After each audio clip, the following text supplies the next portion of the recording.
ఒక్కసారి మనం గుర్తెచ్చుకుంటే ఎవరు ధైర్యవంతులు అనేది ఇప్పుడు తేలుతుందనమాట. అమరావతిలో అప్పట్లో రిస్ట్రిక్షన్ పెట్టారు, పవన్ కళ్యాణ్ అక్కడికి వెళ్ళడానికి వీల్లేదని. బ్యారికేడ్లు, ముళ్ళ కంచెలు కూడా వేశారు. తీసి అవతల పడేసి వెళ్ళి అక్కడ వాళ్ళతో మాట్లాడారు. అది ధైర్యం. ఇప్పుడు అత్యంత ధైర్యవంతులు అని పెద్దిరెడ్డి, మిథున్ రెడ్డి గురించి చెప్తుంటారు. వాళ్ళ మనుషులు గాయపడ్డారు, వాళ్ళ మనుషుల మీద దాడి జరిగిందంటూ ఆరోపిస్తూ వచ్చినటువంటి పెద్దిరెడ్డి ఇప్పుడు నియోజకవర్గంలోకి ఈ రోజు వరకు అడుగుపెట్టలా, తిరుపతిలోనే ఉన్నారు. అట్లాగే మిథున్ రెడ్డి అడుగుపెట్టలేదు, తిరుపతిలోనే ఉన్నారు. పోలీసులు నోటీస్ ఇస్తే ఆ నోటీస్ తీసుకుని దాన్ని స్పీకర్ దృష్టికి తీసుకెళ్తాం అని ప్రకటించారు.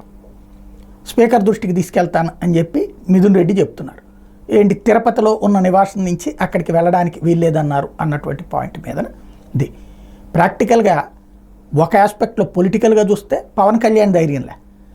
ఇంకొకటి నిబంధనల ప్రకారం చూస్తే స్పీకర్ ఏం చేస్తారు, అది నోటీస్ ఇచ్చారు, మీ వలన శాంతి భద్రతల సమస్య వస్తుందని చెప్పి, అందుకని వెళ్ళొద్దు అని చెప్పేసి. ఎందుకంటే తెలుగుదేశం వాళ్ళు అక్కడ ఆందోళన చేస్తున్నారు, వీళ్ళు వస్తానంటే అన్నటువంటిది. అప్పుడు స్పీకర్కి కాదు కదా, ఇట్లాగ పోలీసులు నోటీస్ ఇచ్చారు, నా నియోజకవర్గాలకు నన్ను నీకపోతే ఎట్లా అని ఎవరిని అప్రోచ్ అవ్వాలా?